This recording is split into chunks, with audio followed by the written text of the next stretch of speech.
안녕하십니까. 오늘은 깨달음은 수레처럼, 수행은 연금술처럼 이라는 제목으로 여러분들과 이야기해 보겠습니다.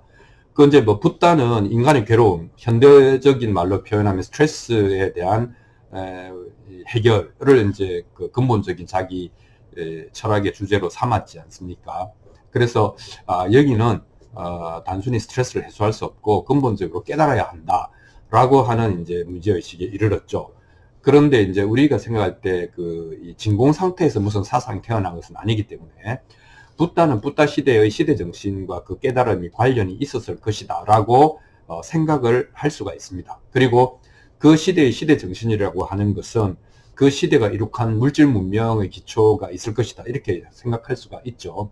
그래서 BC 6세기 축의 시대의 두 가지 가장 혁신적인 발명품은 두 개인데 하나는 수레고 하나는 이제 천도씨 이상의 고열을 가지고 만들어낼 수 있었던 철과 황금 이런 이제 그 야금술, 연금술이었다고 할 수 있겠습니다. 즉 수레의 발명과 연금술이라고 하는 것이 고대의 제국의 문화를 제국을 만들어낼 수 있었던 문화적, 문명적 기초였다 이렇게 이야기할 수 있고 이것은 오늘날에 비교해 보면 뭐 무슨 뭐 양자역학이나 컴퓨터나 등등 굉장한 어떤 과학적 발명이다 이렇게 이야기를 할 수 있겠습니다.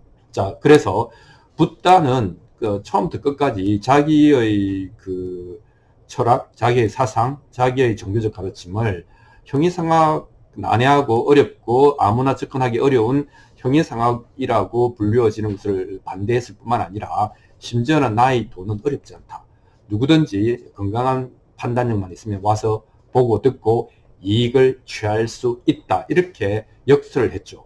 그것은 붓다의 평생의 그 가르침이라고 하는 설법이라고 하는 것이 공허한 형이상학이 아니고 사실에 기초한 경험주의적 특성이 아주 강했다. 이렇게 이야기를 할 수 있겠습니다. 그래서 붓다가 자신의 그 설법을 비유를 들어서 설명할 때에 진리를 설명할 때에 크게 이제 수레와 연금술을 가지고 얘기를 했는데 이 수레라고 하는 것이 깨달음과 관련이 있고 연금술이라고 하는 것이 수행과 관련이 있다. 이렇게 말씀드릴 수 있겠습니다. 수레와 가장 잘 어울리는 이제 그 붓다의 가르침은 연기법이죠. 그 인생 연기, 그죠? 원인으로 의해서 생겨나고 연이 닿으면 이게 나타난다, 드러난다 이런 뜻이 되겠습니다. 연기법은 또 다르게 이야기하면 조건, 생, 조건, 멸이죠. 조건이 만나면 만들어지는 것이고 조건이 흩어지면 멸하는 것이다. 이렇게 말하기도 하고요. 또 인연, 생, 인연, 멸. 인연이 만나지면은 생겨나는 것이고 인연이 흩어지면은 멸하는 것이다. 이렇게 이야기를 할 수 있겠습니다. 그러니까 그것이 가지고 오는 결론은 뭐냐면 만물에는 독자성이라고 하는 것은 없다. 고유한 독자성이라고 하는 것은 없다. 다 조건의 결합에 의해서 일시적으로 나타난 현상에 불과하다. 그러니까 무상하다. 이렇게 이야기를 한 거 아닙니까? 그래서 그렇기 때문에 무상이고 또 고유한 독자성이 있을 수 없기 때문에 무하다. 이렇게 논리적 귀결이 되는 겁니다. 그러니까 그것은 모두 연기법을 발견한 데서 왔다. 이렇게 이야기를 할 수 있겠습니다. 수레를 놓고 볼 때는 수레는 뭐 바퀴도 있고 뭐 바퀴축도 있고 이 수레의 그 손잡이도 있고 수레의 몸통도 있고 이거 다 부품들이 결합돼야 되는 거 아닙니까? 그래서 눈앞에 수레는 분명히 우리 눈앞에 만져지고 보이고 물건을 실을 수 있게 분명히 존재하지만 수레를 통찰해 보면 무수한 부품들로 해체될 수 있기 때문에 수레는 존재하지만 사실상 수레라고 하는 것은 존재하지 않는다라고 하는 유와 무의 동시성이 이제 말해줄 수 있다. 이렇게 이야기를 할 수 있겠습니다. 그래서 이거는 통찰이죠. 통찰. 수레지만 그 수레는 인연의 일시적인 결합에 불과하다라고 하는 통찰이 되겠습니다. 그러면 이걸로 모든 스트레스, 모든 번뇌가 끝이 나느냐? 아니죠. 현실적으로 우리가 아무리 정답을 알아도 몸과 마음은 번뇌 속에서 허우적거리는 거 아니겠습니까? 그래서 붓다는 수행도 부정하지는 않았습니다. 이제 뭐 후대에 와서 이제 불교가 여러 방식으로 이제 발전할 때에 불교는 지혜의 가르침이기 때문에 수행이 필요 없다라고 하지만 부다는 술에만 얘기한 게 아니고 연금술도 얘기를 했거든요. 그래서 이 수행이 퇴보할 수 있습니까? 라고 물었을 때 부다는 아니다, 퇴보하지 않는다라고 확신을 주면서 든 비유가 바로 연금술이 되겠습니다. 연금술은 기본적으로 불순물을 제거하는 정화의 방법이지 않습니까? 그래서 1000도시, 1200도시 같은 고열을 통해서 불순물을 정화해내고 불의 연단을 통해서 불로 달구고 두드리고 하는 연단을 통해서 쇠가 다듬어지고 이제 황금이 빚어지지 않습니까?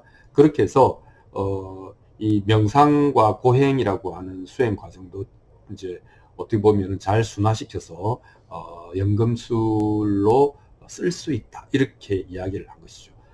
다만 이 수행은 시간이 걸린다라고 하는 것이죠. 그래서 우리가 이제 사고를 우릴 때에 불순물이 뜨면은 그 걷어내고 또 걷어내고 나중에는 완전히 뽀얀 순수한 진국만 남게 되는데, 순수한 국물만 남게 되는데, 이처럼 그런 행동, 그런 수행이라고 하는 활동은 효과가 있다, 절대로 허무하게 없어지지 않는다, 이렇게 이야기를 했죠. 자, 그렇다면 여기서 불순물이라고 하는 것이 이제 가르침에서는 뭐냐? 그건 당연히 정신적인 불순물이죠.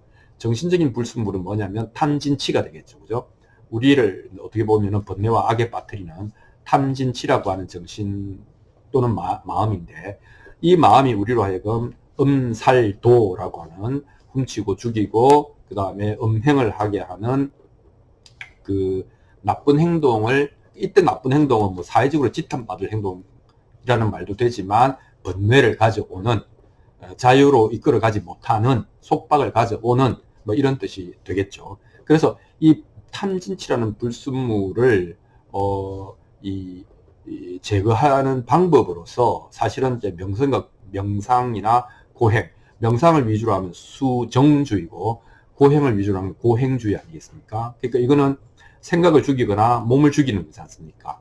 생각과 몸이 죄를 짓는다고 생각해서. 하지만 불교가 이제 지혜의 가르침이기 때문에 그게 아니고 단순히 무식하게 혹은 의미 없이 명상 산매에 빠지거나 몸을 괴롭히는 고행을 하는 게 아니라 근본 문명이 무엇인가를 알고 그 근본 문명을 깨친 정견은 뭡니까? 무상고 무아 연기법을 아는 거죠. 그것이 올바른 견해인 거죠. 불교적으로 보면.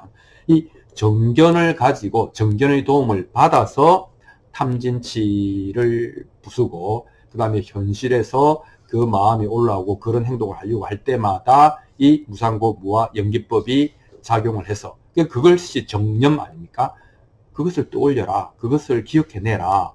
그래서 즉각 현장에서 그것의 무상고 무아를 깨달아서 그런 마음과 행동이 해소되어 버리는 이런 이제 밀당을 꾸준히 하다 보면 어느 순간인가 불순물이 다 제거되고 황금만, 순수한 금만 남는데, 이렇게 되면 화학적으로 다시는 불순물이 끼어 있는 그런 잡석으로 돌아가지 않는다, 믿어라, 확신을 가질 수 있게 해준 것이 이제 불퇴전에 관한 부다의 설법이었거든요.